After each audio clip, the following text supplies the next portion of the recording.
Hello YouTube and welcome back to World of Warships with Wadres, and for this video I am going to be continuing my Russian line review of the Russian battleships, and this video will be focused upon the Tier 4 Russian battleship, the Gangut.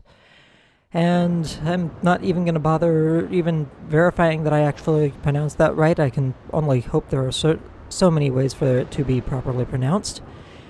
And one of the things that I do have to say right off the bat about the Gangut is she is a rather nice improvement relative to her predecessor at Tier 3, the Knyaz Suvorov.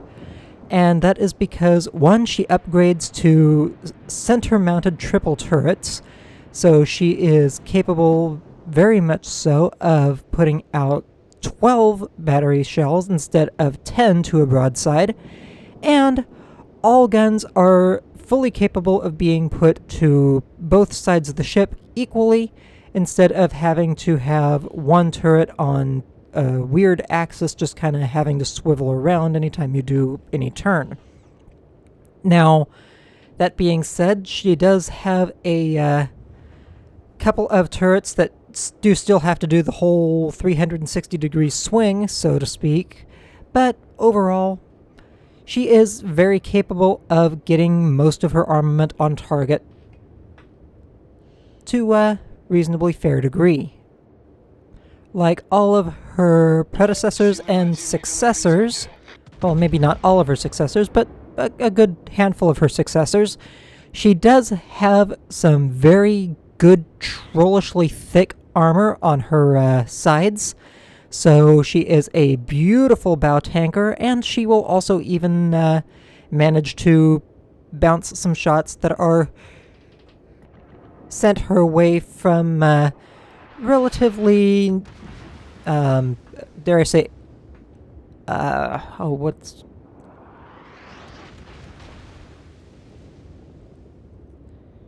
acute angles, I think is the word I'm looking for. Rather small angles. You definitely do not want to be showing the perfect broadside to just about anything, just because the armor is a little bit thinner on the belt. And that being said, just because of the way her armor profile works relative to some of the other battleships, she does absorb a substantial amount of penetration damage if she gets hit, just because while most shells may be able to overmatch her broadside coming in from range, they may not necessarily be able to penetrate out the other side before they detonate. So yeah, it's kind of a mixed bag. You are reasonably well protected from a wide array of shells as long as you're angled properly, but if you get hit on broadside, you will be hurtin'. And I mean, you will be hurting hard. So definitely just something you kind of want to keep in the back of your mind when you're playing with these battleships. Overall, their firepower is good and solid, especially getting into close range. Again, this is the Russian trait where as they get close to their target, their accuracy actually improves. But that being said, at longer ranges, I have noticed that the dispersion can be very, very trollish. So just something you kind of want to keep in mind. You definitely are more of a mid to short-range fighter as opposed to a long-range sniper.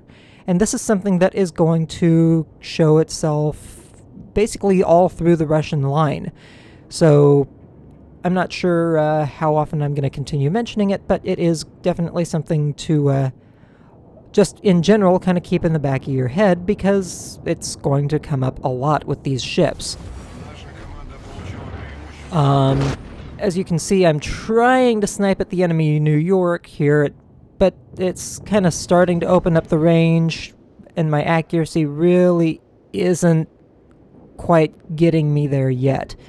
It hasn't gotten to the point where the accuracy is actually really being benefited. So there is something to be said for basically how trollish her dispersion can be when you're starting to get into the long-range artillery. And also because I kind of started swinging towards the edge of the map instead of in towards the more center regions where I could actually take advantage of my shorter range and limited and better accuracy at short ranges, I decided to again swing out to the edge a little bit more, and well, now I'm going to be paying for it because these ships aren't exactly the fastest. So now I'm kind of having to chase targets down, and I am going to end up paying for it because, well, yeah. In short, you've got short main battery range, and this is something that is going to be another characteristic of just about all of the Russian battleships to my understanding, so this is something that you're going to have to contend with even all the way up to the Tier 10, which I believe only has something like an 18-19 kilometer max range. So you're definitely going to be pushing yourself. If you're one of those who prefers your long-range sniper battleships, you are definitely going to be pushed outside of your comfort zone with these ships. That being said, I am very much more of an aggressive player, even in the battleships that typically take up sniper battleship roles, and as a result, I really don't mind too much pushing in and really utilizing my characteristics, my tactics to just kind of be a damage sponge and just really have those few opportunities to actually completely obliterate targets at point-blank range. And that is one of these, if you are the same type as me, that is something you are definitely going to love about these ships, especially, again, with their situational accuracy, where as ships get closer, they are substantially more and more accurate. Although I do think the accuracy bonuses do stop at, I think, what is it, 6 or 7 kilometers? But they do start kind of tracking in better at 10, and by the time they get to like 7-8 kilometers, somewhere in there, their accuracy is actually very nice and tight for a battleship. So definitely good ships in those regards. One of the other things that I do kind of want to point out in regards to the Russian battleships is that in previous cases, like say with the Russian destroyers and the Russian cruisers, the Russian line has been noted for having very good chances of causing fire on target, and players tend to use them to get a lot of their dot aspects taken care of. But one of the things that I am noticing, granted I don't have demo expert or anything like that on this ship, it's really only I think a 3 or 4 point commander in the case of the battles that you're seeing here. I really don't have the greatest luck actually setting fires. So if you're used to the Russian line and trying to farm fires, floods, etc., so forth, I think you might actually end up being disappointed with the fire chance on these Russian shells. That's not to say that they can't cause fires, and I'm sure they do have a reasonably decent fire chance, given that they are still high-caliber battleship shells.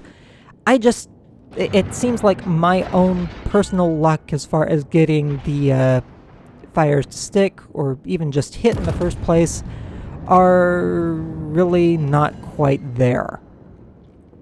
So that's just one of those things that I've been kind of stuck having to mess with, is just I'm really basing a lot of my damage, a lot of my overall capabilities on the raw damage that I can do, as opposed to any possible chance of setting fire, etc., so forth.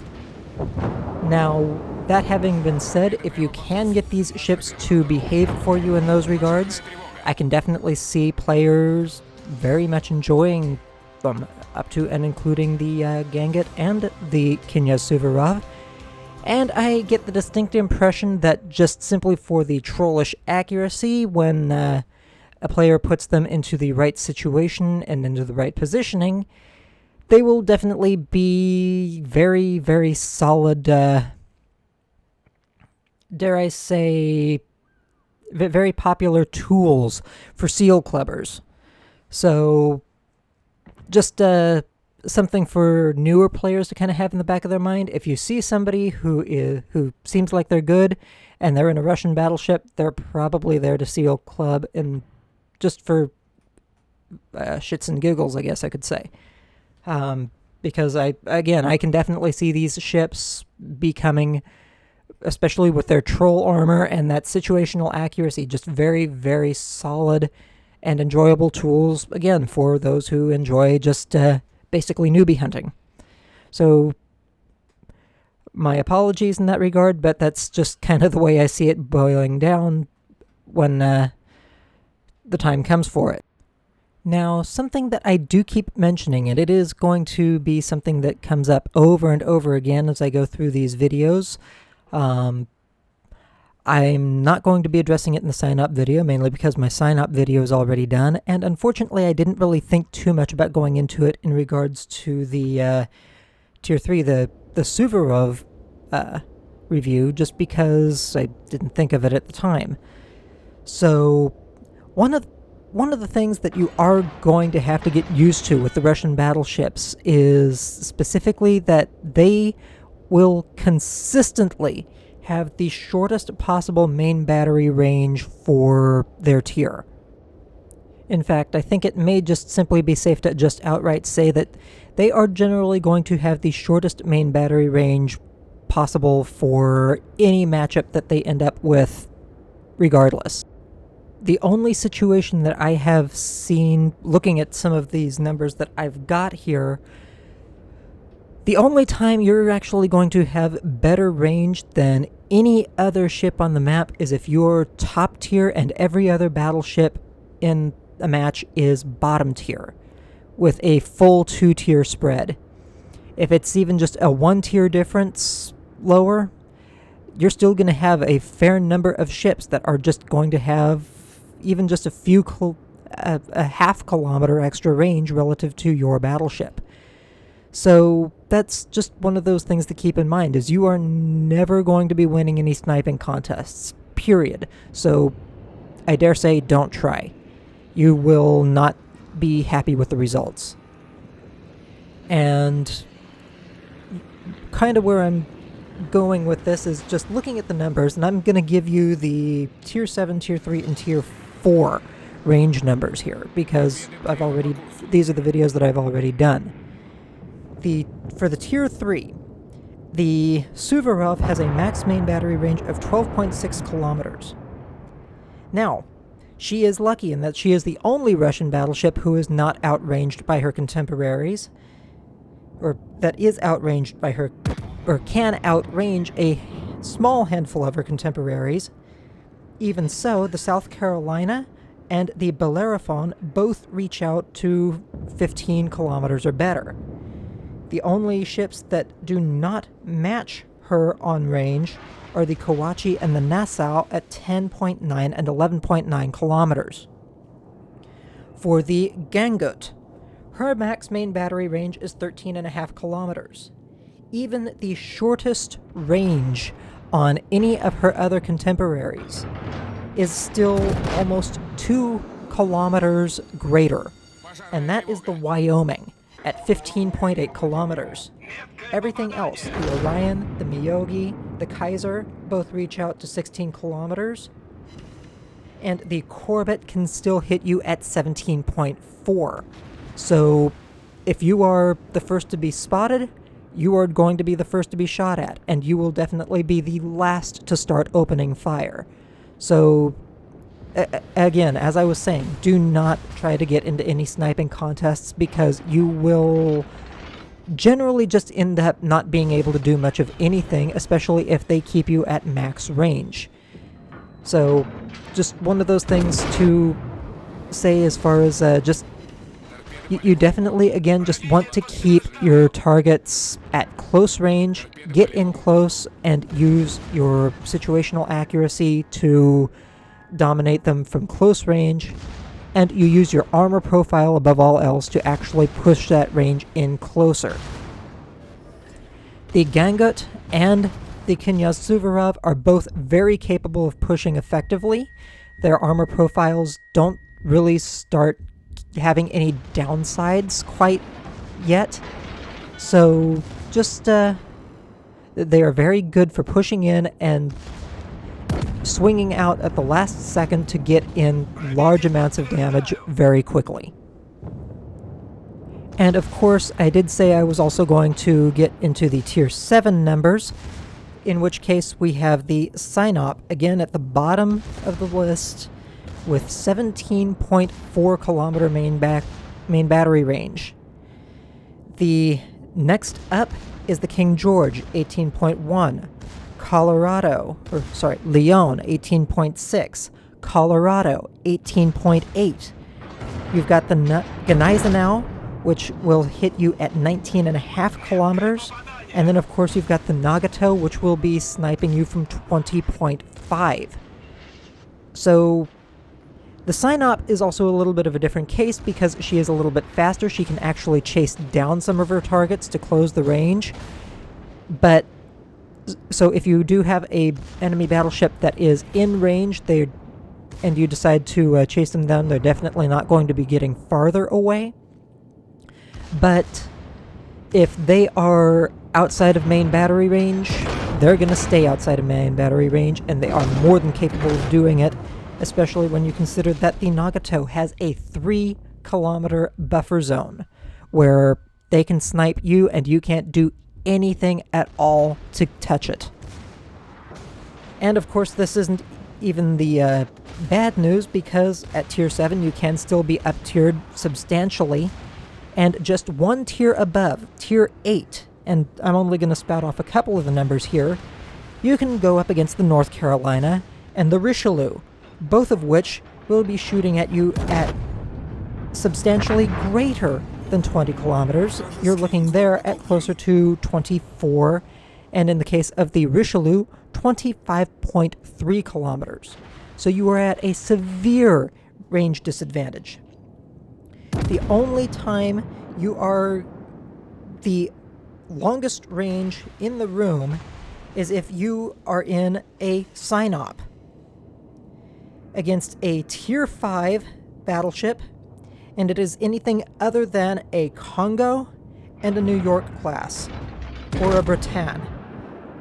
But at least against Tier 5 battleships, you are in at least the same range class. So that is definitely something to, again, you're always going to have to be wary of the fact that you will never have the longest range in the room, no matter what you do, unless you are the only ship who has invested in some sort of range increase, and nobody else does. But I don't even think you actually get access to those until Tier 8, which at that point you've already got a lot of stuff that has drastically better range anyway. And again, I'm not really going into the Tier 8 numbers, so, but that's basically the point. And this is one of the other things coming back to the range. Any other battleship in the match that you're seeing in the background right now would be able to do something about the cruiser that is chasing down our CV. But because I'm in the Gangut, and I only have a 13.5 kilometer main battery range, it is sitting a solid kilometer outside my main battery range, where all of the other battleships at Tier 4 would be able to pen it. Easily. I mean, even the Turenne... Actually, no. The Turenne on the friendly team is the only other battleship here, and believe it or not, because I'm one tier higher, again, unique circumstance, I actually have better range than he does. But again, even a couple of Tier 3 battleships, specifically the South Carolina and the Bellerophon, would still have substantially better main battery range and capability to defend our CV than I do in the Russian Tier 4 Gangut. So, if you are a CV and you are running away from something that is at max range for a number of battleships, do not expect help from a Russian battleship because they will not be able to do a damn thing to help you. Overall, in the background here, we've had a couple of nice, solid battles, just showcasing what the Gangut is very, very capable of.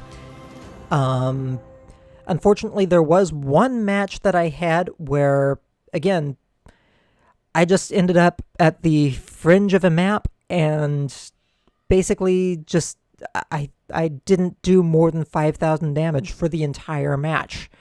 And it's not a match that I want to showcase at all regarding the ship's capabilities, and I don't think it would be a particularly exciting match for anybody to watch either, simply because, again, there's nothing that I could do, and trying to chase anything down in this ship is virtually impossible because she is a low-tier battleship and therefore inherently slow. So just keep in mind that if you end up at the fringes of a map and the enemy team goes elsewhere, you're going to have a lousy match regardless. Anyway, on that note, I hope you all enjoyed this video. I hope you do not forget to like and subscribe to the channel for more videos coming up, and I hope to catch you all again next time. On that note, I will catch you all later. Happy hunting.